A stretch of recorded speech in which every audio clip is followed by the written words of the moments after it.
চলতি বছরের ডিসেম্বরের মধ্যে ত্রয়োদশ জাতীয় সংসদ নির্বাচনের প্রস্তুতি নিচ্ছে অন্তর্বর্তীকালীন সরকার। বিএনপির সঙ্গে বৈঠকে এমনটাই জানিয়েছেন প্রধান উপদেষ্টা ডক্টর মোহাম্মদ ইউনূস। সরকার প্রধানের এমন কথায় নির্বাচন নিয়ে আশ্বস্ত হয়েছে দলটি। নির্বাচনের ইস্যুতে বিএনপি বেশ উৎফুল্ল, তবে দলটির নেতারা মনে করেন এত কিছুর পরেও বাধা আসতে পারে, কারণ নির্বাচন প্রলম্বিত করতে সরকারের উপর এক ধরনের চাপ রয়েছে। তাই পুরোপুরি আশ্বস্ত হয়ে দ্রুততম সময়ে সুনির্দিষ্ট রোডম্যাপ চায় বিএনপি। আর তাই সরকারকে চাপে রাখতে পূর্ব ঘোষিত ঢাকাসহ দেশব্যাপী সভা সমাবেশের কর্মসূচি পালন করবে দলটি। সোমবার রাজধানীর গুলশানে চেয়ারপারসনের রাজনৈতিক কার্যালয়ে বিএনপির জাতীয় স্থায়ী কমিটির বৈঠকে এমন আলোচনা হয়েছে। রাত 9:45 থেকে 11:30 পর্যন্ত অনুষ্ঠিত বৈঠকে লন্ডন থেকে ভার্চুয়ালি সংযুক্ত হয়ে সভাপতিত্ব করেন দলের ভারপ্রাপ্ত চেয়ারম্যান তারেক রহমান।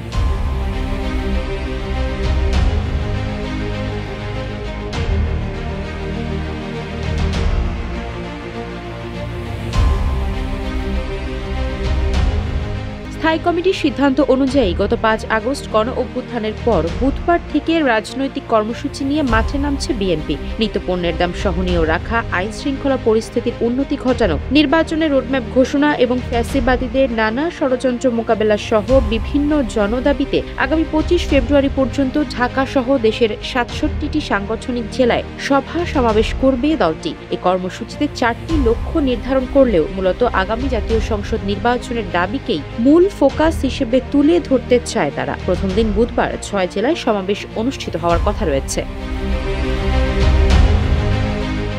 দেশব্যাপী কর্মসূচি শুরুর আগে সরকারকে দ্রুত নির্বাচনের বিষয়ে তাগিদ দিতে সোমবার অন্তর্বর্তী সরকারের প্রধান উপদেষ্টার সঙ্গে বৈঠক করেন বিএনপির শীর্ষস্থানীয় 3 নেতা। প্রধান উপদেষ্টার সঙ্গে বৈঠকের পর ওই দিন রাতেই বিএনপির স্থায়ী কমিটির বৈঠক অনুষ্ঠিত হয়। সেখানে সরকারের সঙ্গে আলোচনার বিষয়বস্তু স্থায়ী কমিটিকে জানান নেতারা।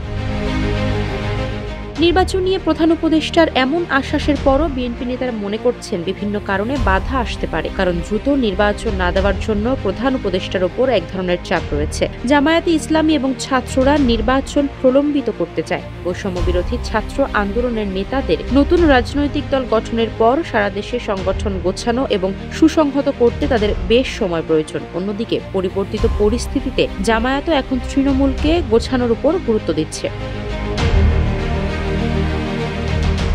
বিএনপি নেতাদের অভিমত, এমন অবস্থায় দ্রুত নির্বাচনের দাবিতে বিএনপি দেশব্যাপী কর্মসূচির মধ্য দিয়ে কৌশলে পাল্টা চাপ সৃষ্টি করলে ডক্টর ইউনূসের ভীতি কাটতে পারে। এর ফলে তিনি রোডম্যাপ ঘোষণা ইস্যুতে এক ধরনের ভরসাও পাবেন। বিএনপি মনে করে প্রধান উপদেষ্টার আশ্বাসে নির্বাচনের যে আলো দেখা গেছে, দ্রুত রোডম্যাপ ঘোষণা হলে তা আরও পরিষ্কার হয়ে যাবে। একই সঙ্গে সব ধরনের সংকট কেটে যাবে, নির্বাচন নিয়ে শঙ্কাও দূর হয়ে যাবে, কারণ রোডম্যাপের পর পুরো দেশ তখন নির্বাচনমুখী হয়ে পড়বে। এ প্রসঙ্গে একটি প্রতিবেদন প্রকাশ করেছে জাতীয় দৈনিক কালবেলা।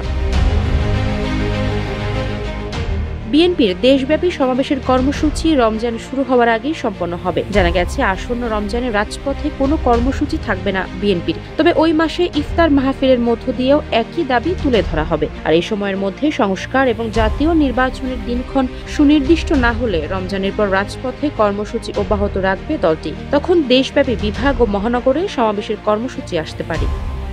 আফসারা নাজ, নিউজ ডেস্ক, ইত্তেফাক।